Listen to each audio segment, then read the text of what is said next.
Well, folks, it's signing day, and we have one that didn't sign on with us today. We're one down, but us two amigos will keep things afloat. Welcome back to the Cardiac Who's podcast. It's been a little while with basketball. We kind of try to mix it up. Um, it's kind of hard to jump in and do every week, but we're really glad to have you guys. If you're not following us on X, check us out.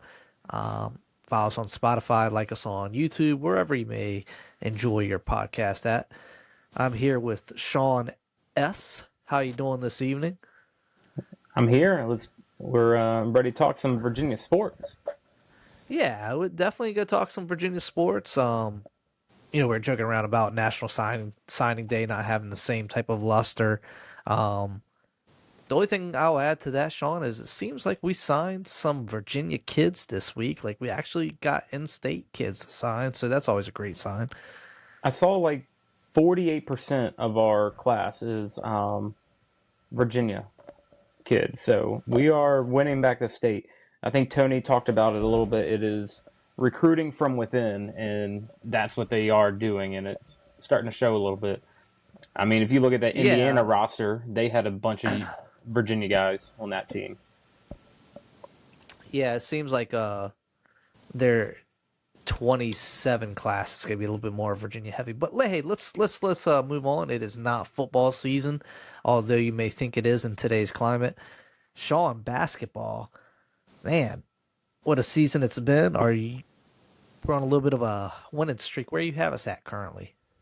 Yeah, currently on a 3-game winning streak. One winners of 8 out of the last 10.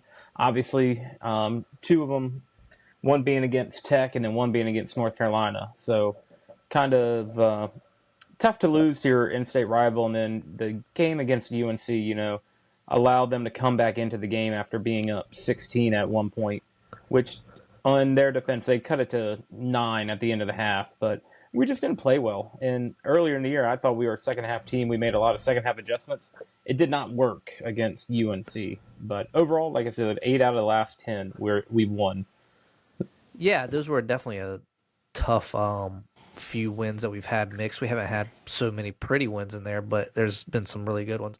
And I agree with you, Sean. This team shows points of carelessness, as my buddy puts it, as they go through the game. Like you could see it a little bit last night. I don't think that it was quite as prevalent, but you definitely saw them get on their haunches a little bit with UNC. And like I said before, yeah, like you said, like you were talking about, like how they came out pretty good with a lot of energy.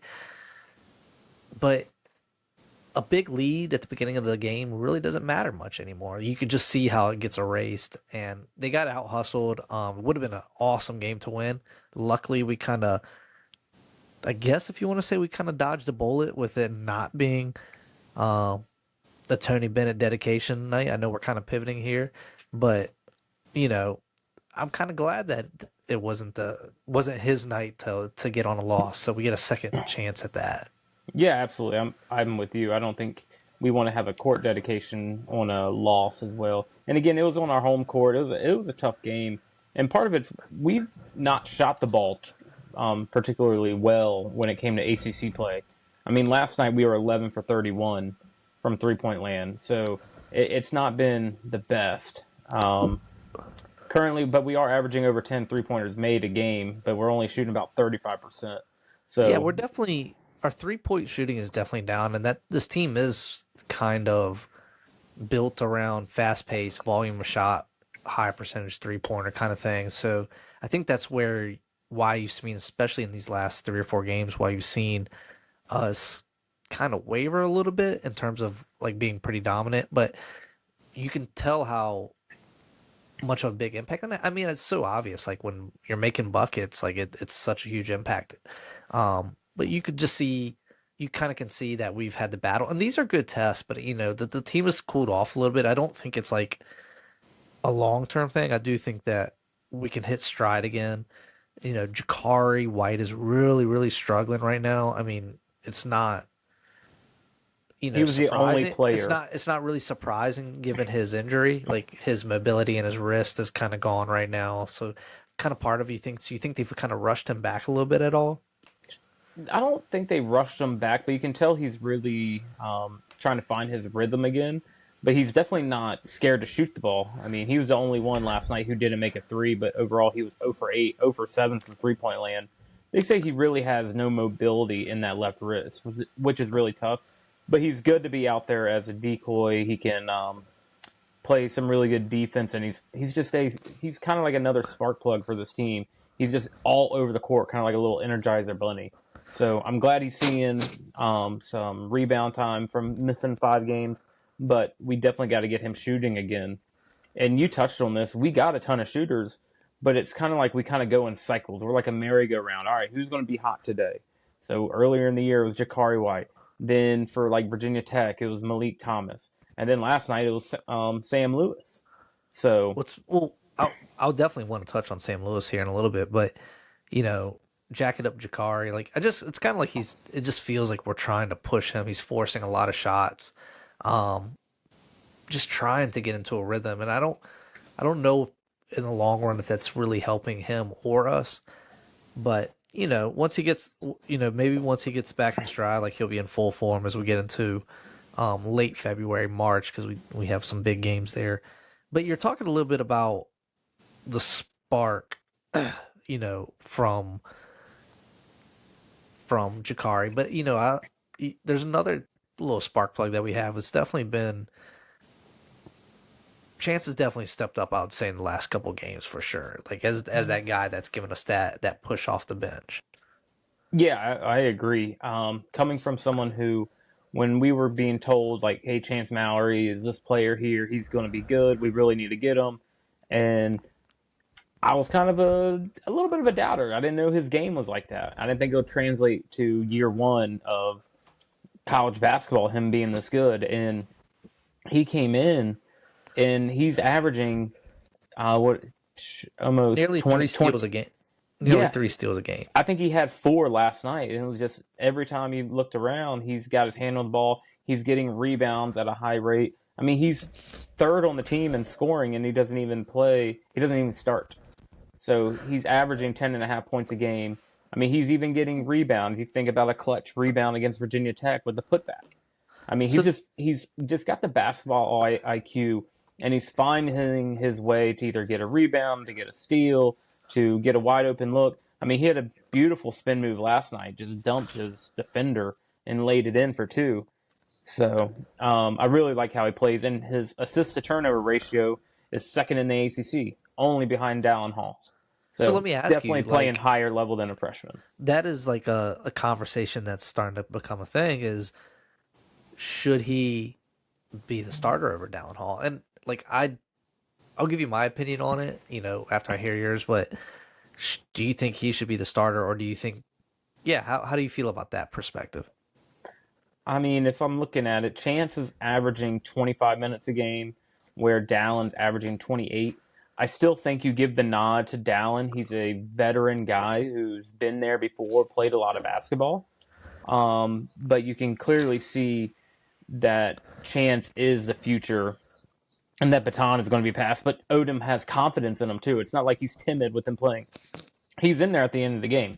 Now, the one thing you're not going to see him in the end of the close ones anymore is his free throw shooting in the and during ACC play, and especially the last 4 games, have really fallen off. I mean, he's down to 76% free throw shooting, and I think he missed 3 of them last night, which you can't miss free throws. 3 free throws last night he missed. You can't have that. So Right. we're going to come down to a game where it's a 1 point or a 1 possession game, and when you miss 3 free throws yourself as a guard, that's tough, and that's something he needs to correct, because he wasn't bad during out of conference play, but now in conference play, he's really struggled. Yeah, I agree. I think him coming off the bench is the right place for him right now. I think Dallin Hall does a lot of things off ball, off the stat sheet that maybe people just don't really realize, like in terms of how, as being a floor general, as being a leader. Not to say that Chance can't do those things, but I think this is a really good setup for Chance Mallory because it provides him an opportunity to kind of grow into that role. He kind of has a safety net, you know what I mean? So he can be a little bit more more of a risk taker, I guess, because you have Dallin in there, so the weight of the team as a point guard's not on his shoulders. So I think you have started to see a little bit more. I think in this second part of the season, a little bit more of a Dallin and Chance mix. Like both on the floor at the same time, and you could see like the benefit of that, especially as we started dealing with that press, like the speed that he was getting up the floor. I think that's one thing I really noticed last night against Pitt was him pushing the ball up the floor, like utilizing his speed and getting to the basket. Because there's going to come times where you're down, you're going to have to get to the basket. You can't settle for threes. You've got to start taking it to the cup, slowing the clock down. You know what I mean? So I think Dallin Hall's everything's the way it's supposed to be right now. But there is one kind of group of starters or two I want to talk about is Ayenso and Grunlow. Yeah, I think that's also a debatable topic right now. Is who do you go with? And I'm looking at the games played versus games started, and Odom has only deviated from his starting lineup one time, and that's he replaced Sam Lewis with Devin Tillis one game. But everything Right. else it's always been DeRitter, Thomas, Lewis, Grunlow, and Dallin Hall. So I mean, he's very consistent with who the starting five is, but he's not. He doesn't leave them in there long. He will start making rotations pretty quick. Yeah, there's definitely plenty of playing time to be had on this team with the depth of rotation that we're playing due to the style that we're playing. And I think you could kind of just break it down. I guess there's some things that I think that Oyenso just does much better than Grunlow, but Grunlow's not bad at it. He's just Oyenso's just a little bit better. Definitely a little bit more athletic.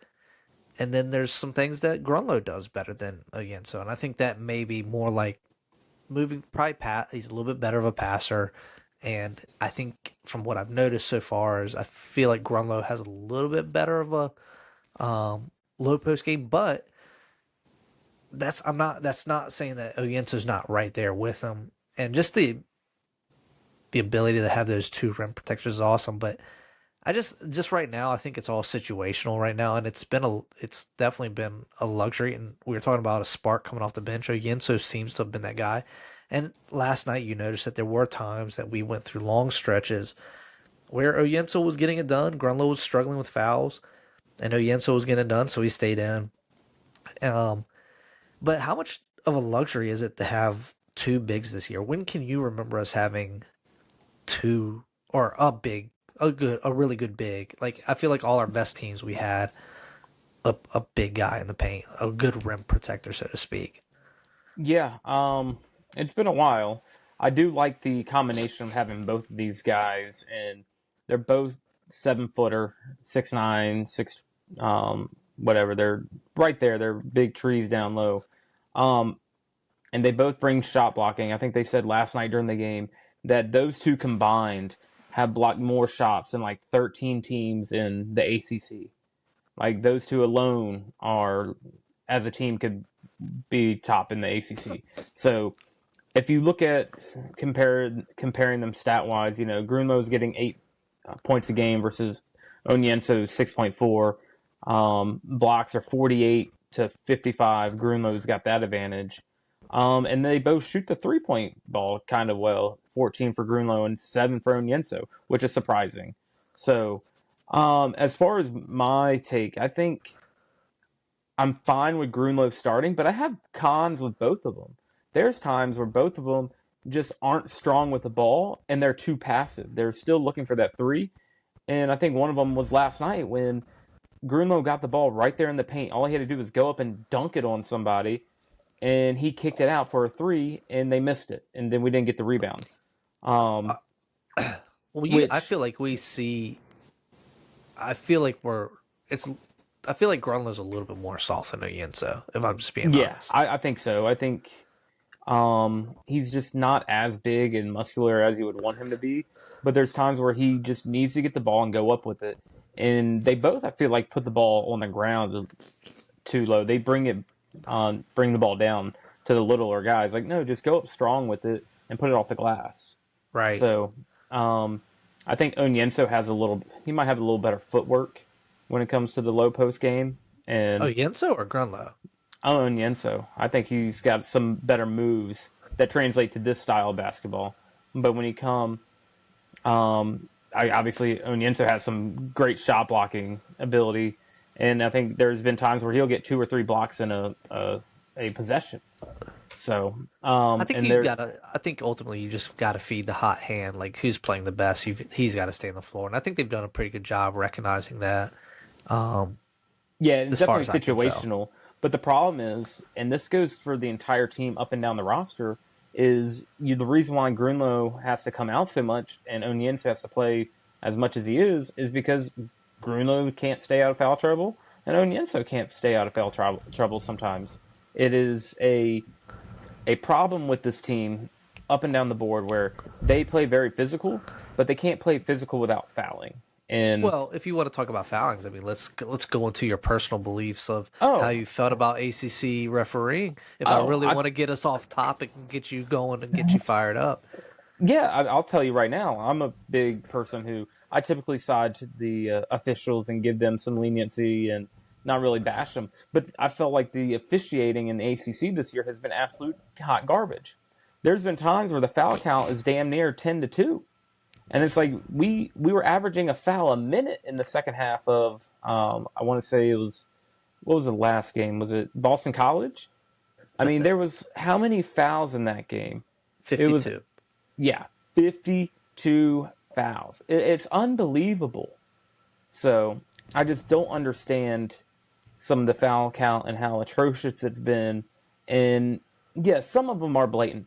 But the one thing that's getting to me is the lack of offensive fouls being called for moving screens. Especially, again, like against Boston College, against Pitt, there's a lot of screening action going on up top, and the defender is the off-ball screener, the person who's doing the screening, is moving so much, and it's like he's leaning into our guys, knocking our guys down, like on the lean. I'm like, these are clearly offensive fouls not being called, and then we'll go down the court, get hacked down low. I mean, there's a video going around of Chance Mallory getting thrown to the ground He got fish by no, hooked. yeah, he got fish hooked by the dude against Notre Dame. They don't call anything. Right. Same thing against That was, and not to mention, Sean, that was just such a pivotal play in time and a moment. Luckily, we got the ball back, but that could have easily that should have been a been flagrant a foul flagrant one. ball, You two know, shots plus the ball. you know what I mean. And That and we were stuck in. Oh, was that during OT, the first OT, or the second OT, or the I'm not sure regular? exactly when it was, but it was definitely during. I don't. Yeah, I can't recall exactly But when it was. it was at the A big very end of moment. the game. Yes, big Yep. moment of the game for sure. And then also in the Notre Dame game, the very long pass, the full court pass at the end of the game that made it 100 and or 97 to 100. The guy stepped on the inbound line. Clearly, you can see he stepped on it, but when you zoom in, the ref's not even paying attention. And I understand you'd think they're going to make it happen, but in a game like that, when points matter, like imagine being a bettor who bet UVA +2, let's give it, and Well, or UVA +5, and then they get a basket at the very end that should not been allowed because he stepped on the line. you can't So be, but I'm not nitpicking that you one, but can't be complacent. You can't be empathetic for the I look better. like the Is what Wolf of I'm Wall. saying. But I look like the Wolf of Wall Street meme. I was pointing it out. I was like, "Hey, look at that! His foot's on the line." Like oh no, it's just little things. that was once upon a time in Hollywood, to be more accurate. Oh, I But just know it was who was that? Leonardo which DiCaprio. if you have you seen Once Upon a Time in Hollywood? No, I guess I'll have to look at it now. I Yeah, thought it check was it Wolf of out. Wall Street. It's definitely it's a definitely interesting movie. I don't the check it out. It's definitely worth a watch. It's very entertaining. I'll say that. I'll say that much. The most So recent movie I watched was No Country for Old Men, and I thought that was really good. Have you you seen that just one? saw No Country for Old Men? Yeah, I just saw it. I'm not a big Yeah, movie guy. the most the most recent movie I watched was I think Garfield. The movie. That's where we're at in our lives. But so, but moving on, yeah, I So let's settle the debate. Who are we going with? Are we going with Grunlo Onyenso, or we trust Ryan Odom to make the right decision? well, I think we moved. I think we continue moving the way that we are. Just from a continuity perspective. Um, I'm not sure, when I get into the politics of it, I'm not sure. I know this is Oyento's fourth year. So does that mean he has a fifth? It's so hard to understand who has eligibility nowadays anyway. Does I that mean, mean all he you have to has, do is sue, and then you can get more time. but fifth year seems realistic with Oyenso to me. And then if I have to be honest with you, Grunlow to me doesn't seem NBA ready. I would probably say I feel like Oyenso is a little bit more NBA ready if you ask me. But um, so time will tell. And the reason why I say that from a political standpoint or team political standpoint is keeping players happy and retention. If you could keep one of those guys for next year to continue to build forward, you know, I that's pretty ideal. You know what I mean? Because that was like the big thing. Is like I remember being really excited when we announced Grunlow because like we didn't have any bigs. If I go back through our bigs, who um, we had who was the kid that went to Iowa State last? He was our Blake big from Buchanan. Blake Buchanan, then Yep. Shedrick, right? Yeah, And Shedrick's at then Texas. I don't know if he's there anymore. I think he's probably graduated, but um, so Shedrick, who was before Shedrick? He's still at Texas. Well, that's 6 years, but He's 24, but 24. No, I'm just kidding. You go to college, yeah, you go to college when you're 18, 19 years old. I mean, So this is his fifth five, year, 6. so Okay, well, good for him.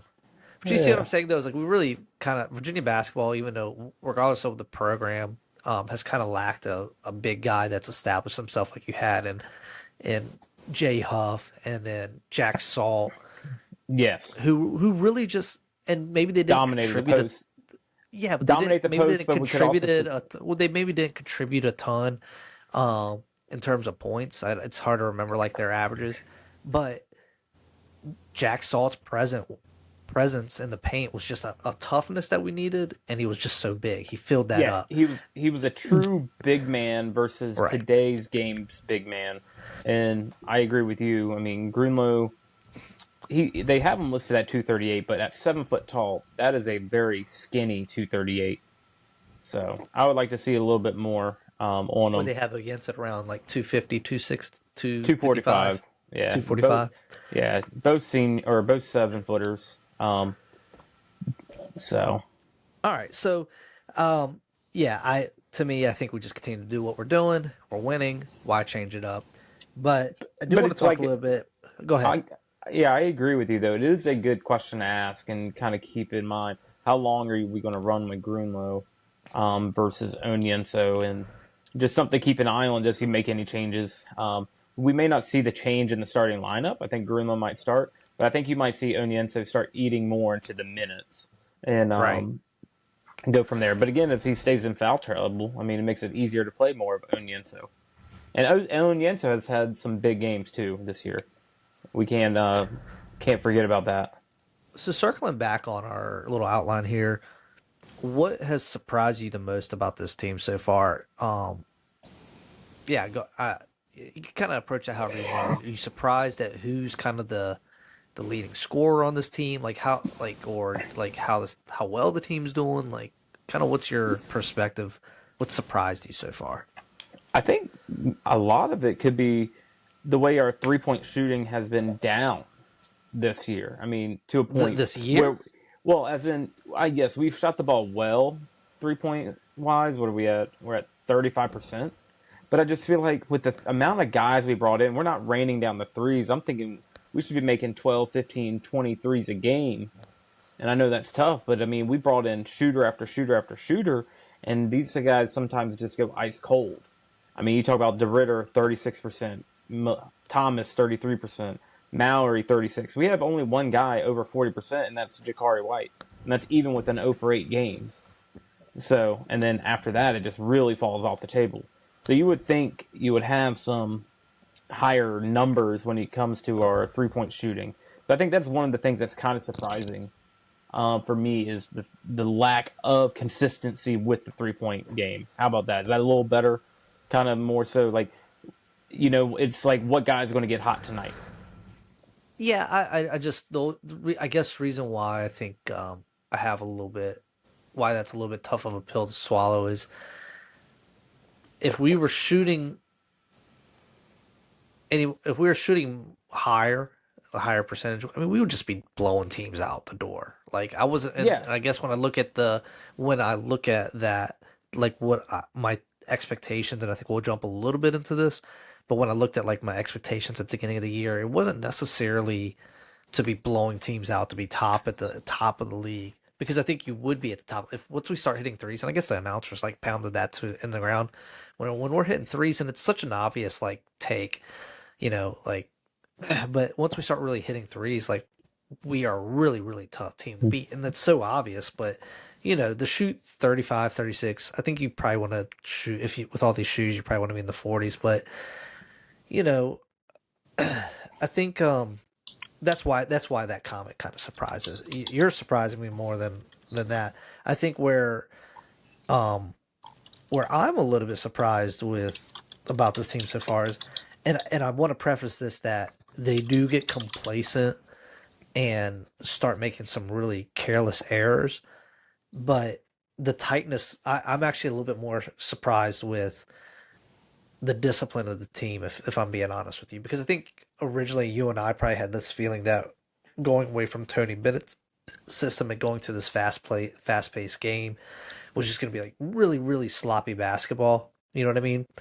And I yeah, think so far that they've played pretty much more conservative, or not conservative, but they've played much tighter than I thought they would. They're starting to cohese. And I think the defense has been a little bit more surprising, if you ask me. It's just yeah, different brand of defense.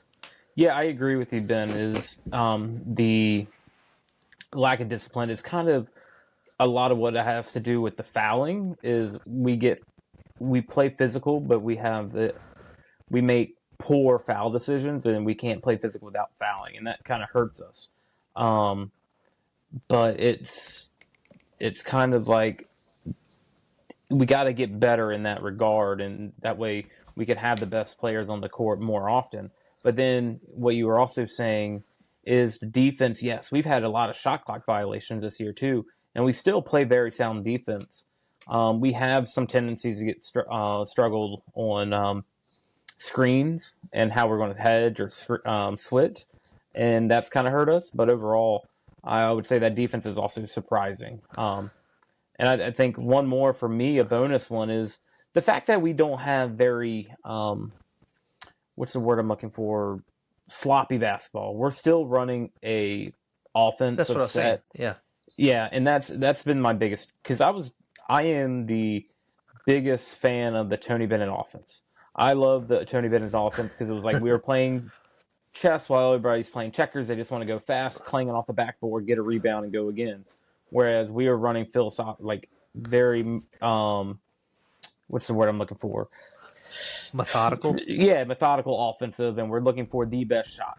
So it it's been surprising where we're not. I'm pleased with the offense. I'm pleased with this team and how it's performing. So it's caught me off guard, and I thought I was going to hate watching the basketball, but overall, it's been great.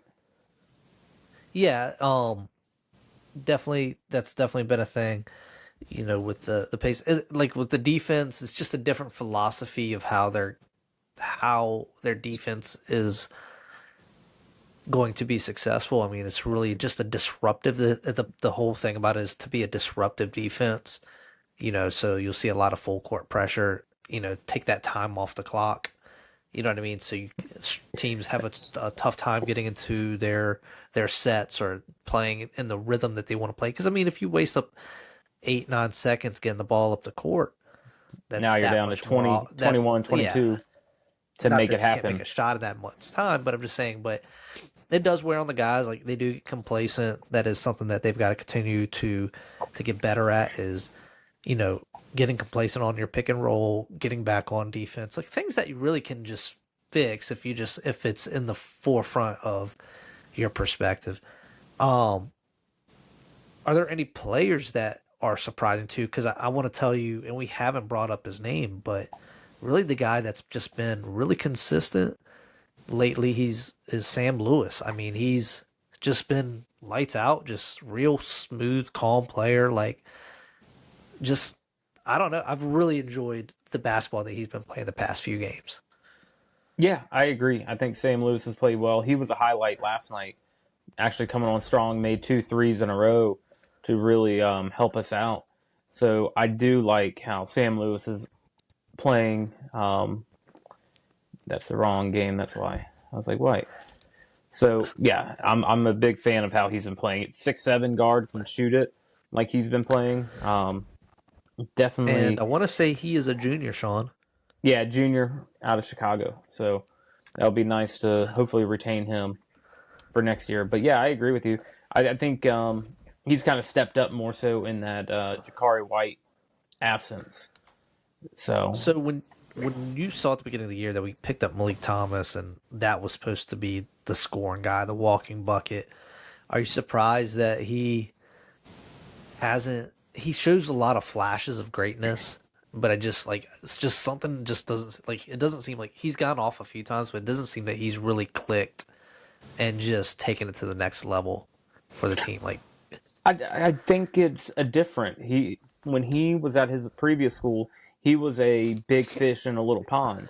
Now he is a little fish in a big pond. There we have so many different scorers who can attack the rim. You get kind of got to spread the wealth a little bit, and I think that's why you're seeing some inconsistent plays because you're not sure who's going to be the guy. Now, if we were completely dominating the ball through DeRitter and then he was facilitating to some of the other guards, I think you might see a little bit better basketball and more consistent ball. But DeRitter's not dominating the ball either. He's still being that role player. And then every now and then he's like, okay, I'm going to do my job tonight and I'm going to step up and be the guy. Like I I was think gonna you ask saw you that what you again. thought about Tess. I mean, because we haven't really talked about him much. Like, is he, It's streaky. It's streaky at times, and he has definitely changed since the beginning of the year. I thought he was going to get kicked out or at least get a few technical fouls early in the season because he did not talk to the refs, probably in an appropriate manner multiple times.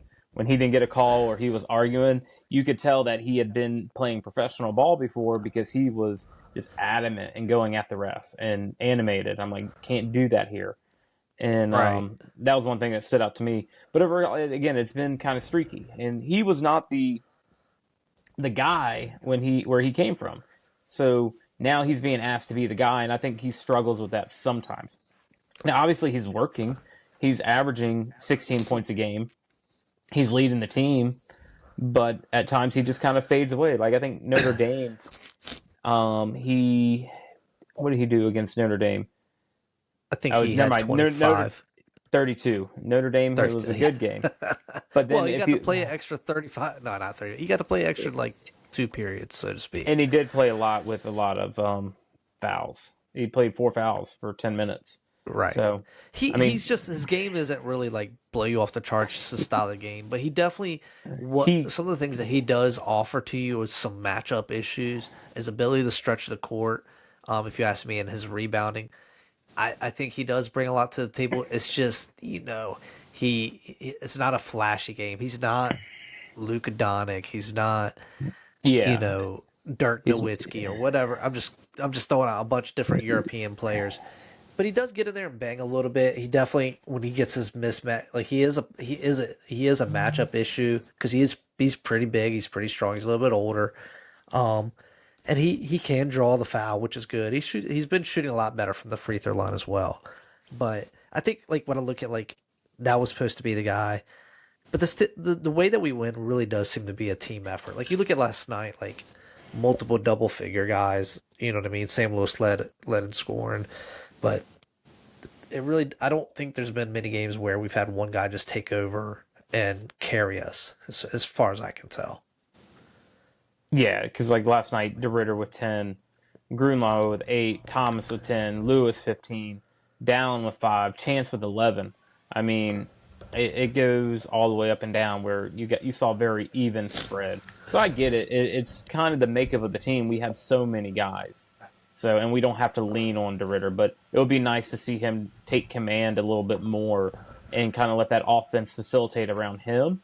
and let the defense collapse on him, and then he work the ball back out and find his shooters. So, Right. but So midway through this ACC play, uh, has see like I get on Mills a lot of times because like he'll be like, okay, well my expectation is now Sweet 16. You know what I'm saying? Like, whereas before at the beginning of the season, Mills would really be like, I just want to make the tournament. And I feel like maybe it's a little unfair to do mid-season reevaluations of expectations. But do you have any different expectation now that we've gone 2/3 of the season under our belt? I would, yes, expectation, but it's also like realistically, what do you think the team can go? And I think we are actually underrated as a team. I don't think we are 18th ranked in the country. I think we should be higher than that. I think that's a mistake. But I kind of agree with you. Hey, let them underestimate us. Um, but as far as that, I think we should make a deep run in the ACC and the NCAA tournament. I would like to see us make it possibly to the top four in the ACC, which we are sitting top three currently. We do have a tough stretch of games coming up shortly, but I think we have a team again with if we start firing all cylinders. I think we have a team that can really make a deep run, second weekend type team, top 16 in the country. You know, And I think I wouldn't say expectations. Oh, if we don't make a Sweet 16, it's a bust. Obviously, this season already is a vast improvement from last year, and it's got us excited about the basketball team again. So I definitely think it's something where we should think that a deep ACC run and NCAA run are very possible. yeah, I agree. I just, you know, they've exceeded all my expectations, so I don't feel like I can really have higher I'm not going to raise my expectations because they're delivering so far. You know, they're you know, we tune on the game and we get to watch a win. I mean, I think I saw some point in time. I think we're like 2-7 or something like that, or 2-6 or something like that last year. It's a rough watch last year. You know what I mean? So Oh yeah. we're getting to enjoy tuning in and watching the games, even though some of them are pretty stressful. You know, there's some of the comeback games and some of the close losses. We haven't been blown out this year. That's awesome. You know, and to your point about a tough stretch of games, I think so. We have 9 more games left, and really, the ACC, in my opinion, like every game is could anything could happen at any point in time. You know what I mean? So, I think these guys have got to just kind of keep on grinding away. I think that there's a lot of eagerness to hurry up and get to this Duke game. In my opinion, they want to see where they measure up with the best in the NCAA right now, and we're the best in the ACC. So I think there's a lot of eagerness to get to that game. I think, but they got to focus on the games that are in front of them first and continue to eliminate those mistakes that they have. You know, so they have a couple. They have a couple big ones. They got Miami coming up, and that's a special one because that's Tony Bennett naming ceremony due to the weather. I Yeah. kind of feel weird about the Tony Bennett. To me, it almost feels a little premature. How do you feel about that? Do you feel like it's a little early? I think it's a way to memorialize him before he gets too distant from the program. So last year he was kind of around. You saw him in the stands at every game because obviously his son's playing. He was sitting in the box with Carla. All right, now they haven't shown Tony Bennett at any home game so far this year. So I think it's a way to like, all right, we're going to memorialize him because now it's no longer a time of transition, and it's not like he's going to another school. He is done. Now I don't know if he's got any type of role with the school, but I think, Oh, who Bennett currently? yeah, yeah, I don't He's know if he's, fundraising. He's doing a lot of fundraising. Just from like an interview I heard not too long ago. I'm just kind of what little parts I picked from it between Odom and I think it was on Cavs Corner maybe, or Corner Media or whatever. Um, he said he was fundraising still, and you know he did reach out as Coach Odom said he does reach out and we talk some, and not as he says not as much as I'd like. You know, not, I don't get as much advice as I'd like, but I don't think that was like a shot at Tony or anything like that. But he's still there. I think I don't know. Like I don't think he's at like a lot of games. He might have been at that UNC game and whatnot. I don't know. I think that he's going to be connected. I think he likes the city of Charlottesville. I'm not sure. I get what you're saying, like too far removed, but at the same time, like it is kind of like a I don't know. It just seems like maybe I would have thought maybe next year would be better, just because this is Odom's first year. So it's Yeah, kind of like well, maybe next year would have been the better timing for it. Um, I can see and that. but I think it's a moot point, really. I just was kind of curious, like it is he's got there's a whole crew of players with the exception to Gertrude that and Carter Lang that aren't his guys. So you know, obviously Chance was recruited a bunch by him, and they probably have some type of relationship as well. But yeah, I don't know. That's kind of how I I, feel about the Tony Bennett naming ceremony. well, if you think about it, Coach K Court was dedicated before Coach K even retired. So I guess that's one way to look at it now. He's not on that level. He didn't get the national championship status like Coach K did, but he is our version of Coach K. So I think it's appropriate, technically 2 years after he retired, to dedicate the court to him. So Yep, why not? definitely our legend. Yeah, absolutely. He did a lot of Especially in things. our lifetime. He made a new generation of UVA basketball fans. If you're being Yeah, honest with you, absolutely. I mean, he was there a very long time and took us to the promised land.